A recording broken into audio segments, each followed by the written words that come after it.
দুইজন ক্রিকেটের কথা আমি বারবার বলি রিপোর্টে, সুজন তাসনিমের কথা যমুনা টিভি বারবার বলার চেষ্টা করে, এই জন্যই বলার চেষ্টা করে যে আমাদের ক্রিকেটে কী না ঘটেছে। চিন্তা করেন, ছেলে দুটো 4 বলে 92 রান দিয়ে এই প্রতিবাদ জানিয়েছে, এবং ক্লাবের কিছুই তো অলমোস্ট হয়নি, ছেলে দুটোর ক্যারিয়ার শেষ হয়ে গেছে।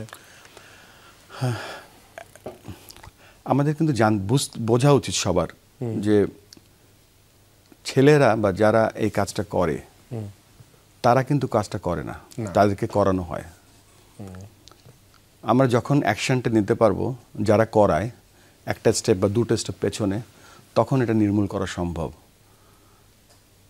সাসপেন্ড হবে একটা ছেলে, যেই ছেলেটা ওই কাজটা করতে বলা হয়েছিল বলে করেছে, কিন্তু যারা করাচ্ছে সেই জায়গাটায় আমরা হাত দিতে চাচ্ছি। গুলশান এবং শাহিনপুকুর ম্যাচে দেখেছিলাম, রিপোর্টে বলছে তারা হচ্ছে ফিক্সিং, স্পট ফিক্সিং না, এটা ফিক্সিং বলতেছে, আউট হয়েছে, তার দ্বারা লাভবান হলো কে? মানে একটা প্লেয়ারের ক্ষমতা আছে নিজে এইভাবে আউট হবে? একটা ছেলে কি কখনো চাইবে ইচ্ছা করে আউট হতে? বা আপনি বাম পাশে বল আসবে, আপনি কিভাবে জানেন স্ট্যাম্পিং এইভাবে হবে? সে পুরো প্রক্রিয়া যদি সবাই জড়িত না হয়, একা তার পক্ষে তো করা সম্ভব না।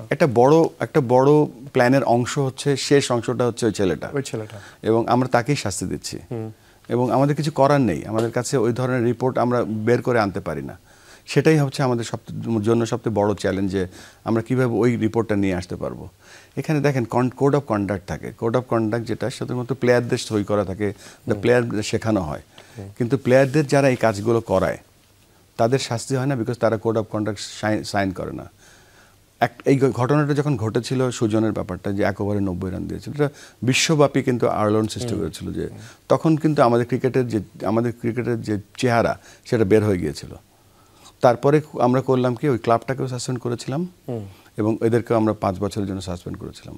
কিন্তু তারপরে আর কখনো ওটা ডিক করিনি যে তার কেন হয়েছিল। এটা একটা সিস্টেম ছিল, সেই সিস্টেমটা আমরা কখনো বন্ধ করিনি। সেই সিস্টেমের কারণেই কিন্তু আজকে বিভিন্ন ক্লাবে যে সমস্যাগুলো আছে, আজকে নির্বাচনের ঠিক আগে আমাদের রাত 10টা, 10:30, 11টা পর্যন্ত অফিসে থাকতে হয়, তাদের সেই সমস্যাগুলোকে আমরা ফেস করছি, আমরা রিজলভ করছি এখন।